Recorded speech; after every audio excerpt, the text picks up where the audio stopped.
और नेचुरोपैथ को पकड़ा जाए, उसके आम को मरोड़ा जाए, उसे नेस्तनाबूद किया जाए, उसे चलन में नहीं आने दिया जाए, और इसके लिए बड़ी बड़ी दुनिया की शक्तियां लगी हुई हैं। भारत में भी कुछ शक्ति जाने अनजाने इस्तेमाल हो रही है या खुद को इस्तेमाल करने दे रही है। मैं बात कर रहा हूं इंडियन मेडिकल एसोसिएशन की। ऐसे डॉक्टर जो प्राणपण से जनता की सेवा कर रहे हैं, लोगों को ठीक कर रहे हैं, उनके दुख दर्द को उसका निदान कर रहे हैं, उन डॉक्टरों को हमारा सैल्यूट है।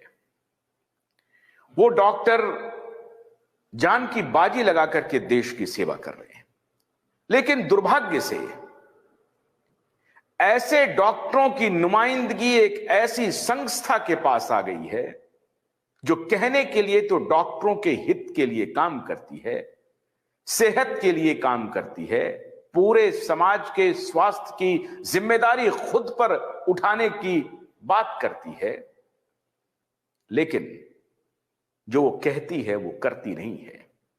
उनकी कथनी और करनी में बेमेल है। आजकल वो लगातार हमलावर हो रहे हैं उन लोगों पर जो भारत में आयुर्वेद, योग, नेचुरोपैथी की बात करते हैं, जो भारत में ये कहते हैं कि हमारी जो पुरानी ज्ञान है, हम परंपरा शब्द का इस्तेमाल नहीं करते हैं।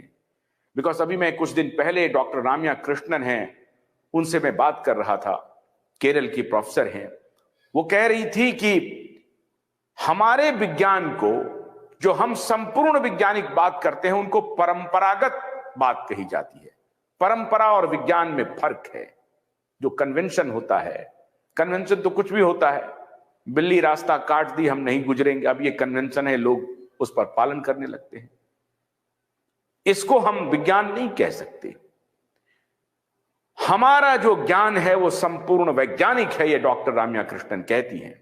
और उन्होंने पोथी की पोथी लिख करके 20 साल से एविडेंस बेस्ड आर्टिकल्स प्रधानमंत्री कार्यालय को भेजा है, मिनिस्ट्री ऑफ हेल्थ को भेजा है, मिनिस्ट्री ऑफ आयुष को भेजा है। देश भर के नेचुरोपैथी डॉक्टर, आयुर्वेदिक डॉक्टर, योगाचार्य सब ठगे हुए महसूस कर रहे हैं। उनको बड़ी आशा थी इस सरकार से भी, जो सनातन की बात करती है। उन्होंने भी उनके साथ कुछ नहीं किया। और एक योद्धा जो न सिर्फ देश में, बाकी बातों पर मैं उनसे सहमत असहमत हो सकता हूं, लेकिन इस एक मुद्दे पर कम से कम उनके साथ मैं सहमत हूं और हमारा नेटवर्क भी सहमत है। योग और आयुर्वेद को जिस प्रकार से उन्होंने पूरी दुनिया में प्रसारित किया है, इसके लिए उन्हें जरूर साधुवाद देना चाहिए। बाकी मुद्दे पर उनसे जो कुछ भी भिन्नता रही, उनके व्यापारिक मुद्दों पर हम कोई टिप्पणी नहीं करना चाहेंगे। लेकिन योग पे, आयुर्वेद पे, नेचुरोपैथ पे जिस प्रकार से उन्होंने काम किया है, इसके लिए उनकी तारीफ होनी चाहिए, उनकी सराहना होनी चाहिए। मैं बात कर रहा हूं योग गुरु स्वामी रामदेव की। कुप्रचार करने वाले लोग प्रचार कर रहे हैं कि वो लाला रामदेव हो गए हैं। साहब, व्यापार करना, व्यवसाय करना कोई अपराध है क्या? दूसरी कंपनियां करे तो अच्छी बात है, रामदेव करे तो बुरी बात है। लेकिन मैं आज इस मुद्दे पर बात नहीं कर रहा हूं। आज मैं अपने कानूनी योद्धा और एसएमपीएल के चेयरमैन, देशोन्नति के एडिटर इन चीफ, जो हाल ही में बाबा रामदेव से मिलकर के आए हैं और बहुत सारे सवालों का उनको जवाब भी मिला है, आदरणीय नीलेश ओझा जी का स्वागत करता हूं और प्रकाश पोहरे जी का स्वागत करता हूं। बहुत बहुत स्वागत है आप दोनों का। आज चर्चा सुप्रीम कोर्ट के हवाले से होगी। सुप्रीम कोर्ट ने एक फाइंडिंग्स दिया है, कहा है कि बाबा रामदेव जो कुछ भी दावा कर रहे हैं, अगर ये गलत साबित हुआ तो हम जुर्माना ठोक देंगे, उनके सभी प्रोडक्ट पर ठोक देंगे। और ये 2 सदस्यीय 2 जजों की बेंच ने ये ऑब्जर्वेशन दिया है। मैं नाम लेना नहीं चाहता, आप सबको नाम मालूम है। किनके रिट पिटीशन पे? तो इंडियन मेडिकल एसोसिएशन के रिट पिटीशन पे।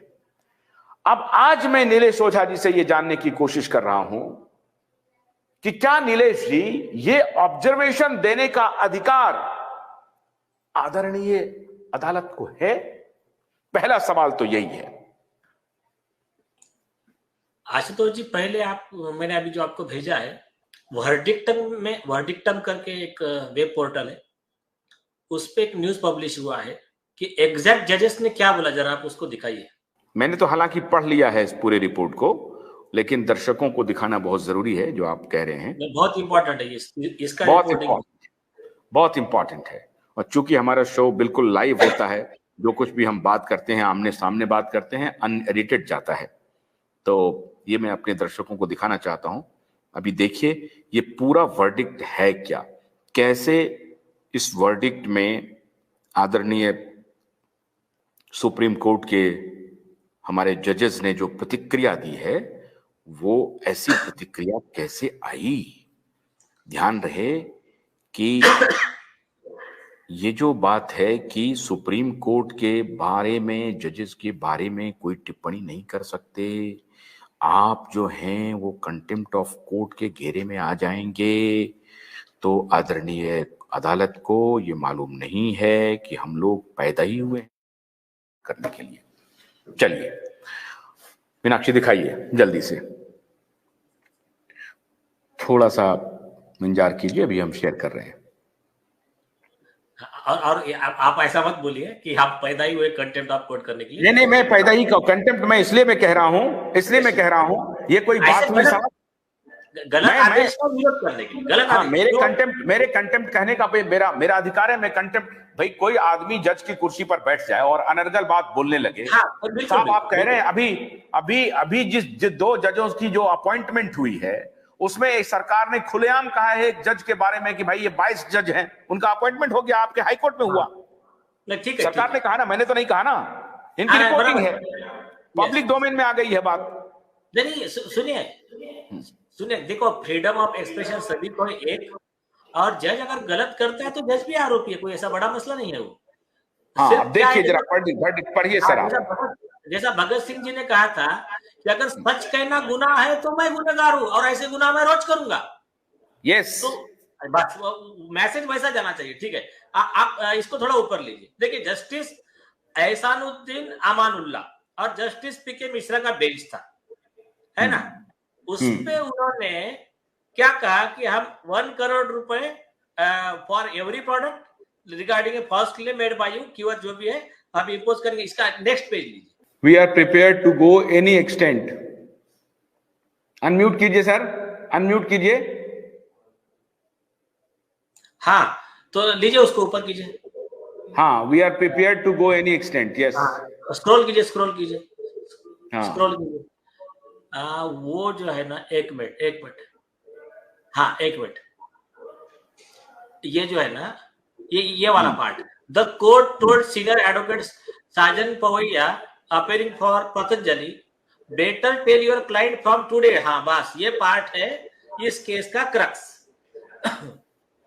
है ना। एक बार फिर से करिए, एक बार फिर से आप रिपीट करिए ताकि आम दर्शक समझ लें। हाँ, क्या कहा देखो कोर्ट ने, better tell your client from today itself 1 crore and immediately we will say right here by telephone.